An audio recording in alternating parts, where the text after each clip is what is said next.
बिस्मिल्लाहिर्रहमानिर्रहीम। अस्सलाम वालेकुम नादरीन, हम अपने प्रोग्राम रोज़ा और सेहत के साथ एक दफ़ा फिर हाजिर खिदमत हैं। आज हमारी गुफ्तगू का मौजू है रोज़ा और blood pressure. Nadreen, blood pressure की बीमारी का शुमार दुनिया की आम तरीन बीमारियों में होता है और लोग इस हवाले से मालूमात भी रखते हैं और हज़ारों लोग ऐसे हैं हमारे अपने माशरे में, मुल्क में, कि जो ब्लड प्रेशर की दवाइयाँ इस्तेमाल कर रहे हैं। रोज़े के ब्लड प्रेशर पे क्या असरात मुरतब होते हैं और जो लोग ब्लड प्रेशर के आर्ज़े में मुब्तला हैं उनको क्या एहतियात इस रमज़ान के महीने में करनी चाहिए, ये हमारी आज की गुफ्तगू का मौजू है।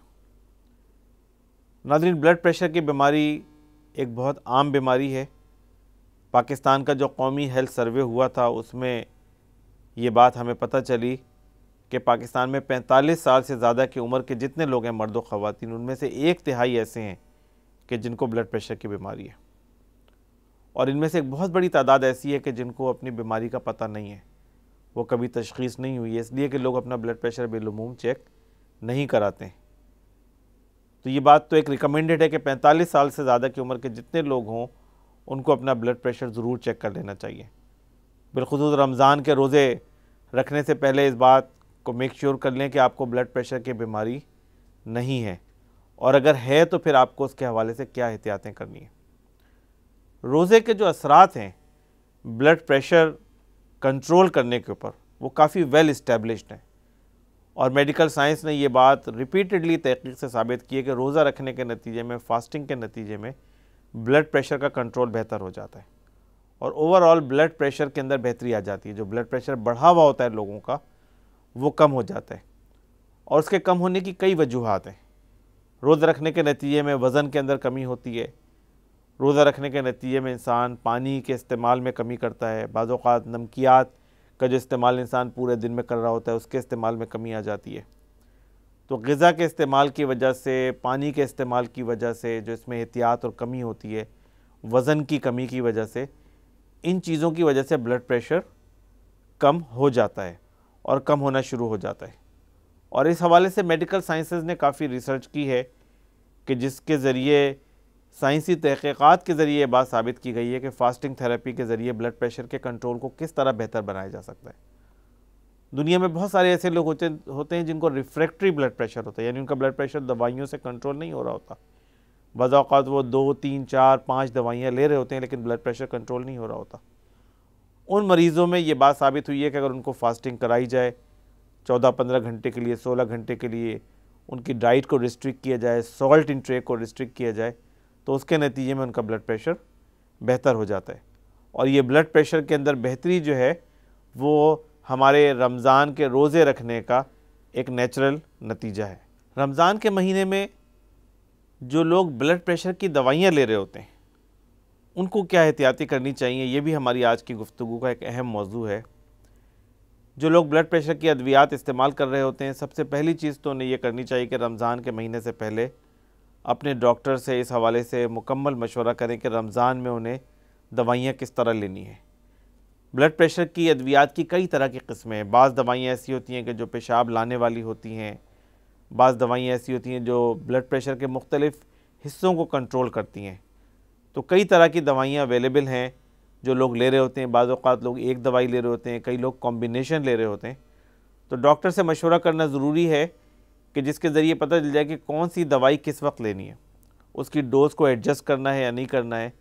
और दूसरी बात यह है कि रमज़ान से पहले जो ब्लड प्रेशर कंट्रोल है वो भी मरीज़ के इल्म के अंदर पूरी तरह आ जाए कि रमज़ान से पहले मेरा ब्लड प्रेशर कंट्रोल किस तरह का है। दूसरी बात है कि इस रमज़ान के महीने में ब्लड प्रेशर को मॉनिटर करना ज़रूरी है। देखना ज़रूरी है कि ये ब्लड प्रेशर ज़्यादा तो नहीं हो गया है, कम तो नहीं हो गया है।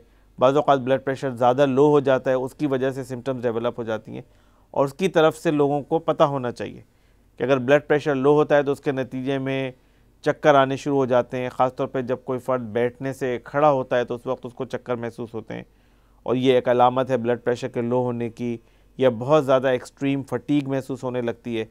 या अगर आप ब्लड प्रेशर चेक करते हैं रेगुलर तो आपको पता चल जाएगा कि ब्लड प्रेशर लो होना शुरू हो गया है। तो ब्लड प्रेशर अगर ज़्यादा लो हो जाए तो वो भी सेहत के लिए नुकसानदेह हो सकता है। इसलिए ज़रूरी है कि मरीज़ डॉक्टर से पहले से मशवरा कर ले कि अब इस रमज़ान के महीने में दवाइयों का किस तरह इस्तेमाल करना है, इसलिए कि रोज़ा रखने के नतीजे में ब्लड प्रेशर के अंदर कमी आ जाएगी। दूसरी बात यह है कि इस रमज़ान के महीने में ग़िज़ाओं का इस्तेमाल किस तरह करना है। बाज़ औक़ात रमज़ान के महीने में लोग नमक वाली और चटपटी चीज़ें ज़्यादा इस्तेमाल करते हैं और सॉल्ट इंटेक जो है वो ब्लड प्रेशर के लिए नुकसानदेह हो सकती है। तो इसलिए मरीज़ को डॉक्टर से पहले से ये मशवरा कर लेना चाहिए कि ब्लड प्रेशर के जो लोग दवाइयाँ ले रहे हैं उनको सॉल्ट की कितनी मकदार इस्तेमाल करनी चाहिए, सहरी में कितनी इस्तेमाल करनी चाहिए, इफ्तार में कितनी इस्तेमाल करनी चाहिए। जो लोग डाययूरेटिक्स दवाइयाँ ले रहे हैं कि जो पेशाब लाने वाली दवाइयाँ हैं उनको किस तरह लेना चाहिए। ज़्यादातर डॉक्टर्स ये रिकमेंड करते हैं कि ये दवाइयाँ सुबह सहरी में नहीं लेनी चाहिए बल्कि शाम में लेनी चाहिए, इफ्तार के वक्त लेनी चाहिए, ताकि उसकी वजह से अगर ज़्यादा पेशाब की कैफियत हो तो उससे आपके ब्लड प्रेशर के ऊपर ज़्यादा फ़र्क ना पड़े। एक और वजह जो ब्लड प्रेशर को बेहतर कंट्रोल करती है रमज़ान के महीने में वो एक्सरसाइज है, जो तरावी है कि जो लोग पढ़ते हैं रात को 1 घंटा 1.5 घंटा खड़े होते हैं। और ये एक ऐसी फ़िज़िकल एक्टिविटी है कि जो आपके बॉडी के लिए ओवरऑल बेनिफिशियल है, बल्कि आपके ब्लड प्रेशर को भी कंट्रोल करती है। तो इस फ़िज़िकल एक्टिविटी के जो असरात जिस्म के ऊपर और दिमाग के ऊपर और ब्लड प्रेशर के ऊपर मुरतब होते हैं, उसका भी एक फ़र्द को अंदाज़ा होना चाहिए कि वो कितना इस फ़िज़िकल एक्टिविटी से उसको फ़ायदा होगा। तो रमज़ान में ग़िज़ा का इस्तेमाल, दवाई का इस्तेमाल, अपने ब्लड प्रेशर की दवाइयों की डोजेस को एडजस्ट करना और अपने ब्लड प्रेशर की दवाइयों के टाइमिंग्स को एडजस्ट करना कि कौन सी दवाई किस वक्त लेनी है, इन तमाम चीज़ों के बारे में पहले से मालूमात होनी ज़रूरी है जिनको ब्लड प्रेशर की बीमारी हो। जिन लोगों को अपने ब्लड प्रेशर का पता ही नहीं है उनको चाहिए कि अगर उनकी उम्र 45 साल से ज़्यादा है तो एक दफ़ा अपने ब्लड प्रेशर को चेक कर लें। ये जनरल हेल्थ की गाइडलाइंस है जो कि अवेलेबल हैं, और रमज़ान के महीने से पहले चेक कर लें तो उसके नतीजे में उनको पता चल जाएगा कि इस रमज़ान के महीने में उनको अपने ब्लड प्रेशर को किस तरह कंट्रोल करना है। तो नाज़रीन, ये ब्लड प्रेशर की बीमारी एक बहुत आम बीमारी है और लाखों लोग हैं कि जो ब्लड प्रेशर की दवाइयाँ ले रहे हैं। इस रमज़ान के महीने में रोज़े रखना उनकी सेहत के लिए बहुत मुफीद हो सकता है, उनका वज़न कम हो सकता है, उनके ब्लड प्रेशर का कंट्रोल बेहतर हो सकता है, फ्यूचर में उनकी दवाओं की रिक्वायरमेंट कम हो सकती है। जो फ़िज़िकल एक्टिविटी इस रमज़ान के महीने में होती है उसके नतीजे में उनके ब्लड प्रेशर की बीमारी बेहतर हो सकती है। और बहुत सारे लोग जो अपना ब्लड प्रेशर अच्छी तरह कंट्रोल करने में कामयाब हो जाएं और जो अपने वज़न को भी रिड्यूस करने में कामयाब हो जाएं, हो सकता है उनकी आगे जाके ब्लड प्रेशर की दवाइयाँ भी कम हो सकें। तो जो ओवरऑल बेनिफिशियल इफ़ेक्ट्स हैं रोज़े के ब्लड प्रेशर के हवाले से वो बहुत वेल नोन और बहुत इस्टेब्लिश्ड हैं। जिन लोगों का ब्लड प्रेशर बहुत ज़्यादा हो उनको अपने डॉक्टर से ज़रूर मशवरा करना चाहिए कि इन हालात के अंदर अगर ब्लड प्रेशर बहुत ज़्यादा हो जाए या बहुत लो हो जाए तो उस सूरत के अंदर क्या करना चाहिए। बाज़ औक़ात मरीज़ ऐसी दवाइयाँ इस्तेमाल करते हैं कि जो ज़बान के नीचे रखने वाली होती हैं और जो ब्लड प्रेशर को बहुत तेज़ी के साथ लो कर देती हैं, और ये दवाइयाँ बाज़ औक़ात आम तौर पे भी नुकसानदेह हो सकती हैं लेकिन रोज़ेदार के लिए ज़्यादा नुकसानदेह हो सकती हैं। तो उस हवाले से भी डॉक्टर से मशवरा कर लेना चाहिए कि अगर रमज़ान के रोज़े के दौरान अगर ब्लड प्रेशर बहुत ज़्यादा बढ़ जाए तो उस सूरत में क्या करना चाहिए। ज़बान के नीचे रखने वाली दवाइयाँ रोज़े के दौरान इस्तेमाल की जा सकती हैं और उसके इस्तेमाल करने में कोई ममानियत नहीं है, लेकिन मरीज़ को पता होना चाहिए कि उसका इम्पेक्ट क्या होगा और उसके नतीजे में कहीं ऐसा ना हो कि उसका ब्लड प्रेशर ज़्यादा लो हो जाए कि जिसके नतीजे में उसकी सेहत को ख़तरात लाहक हो जाए।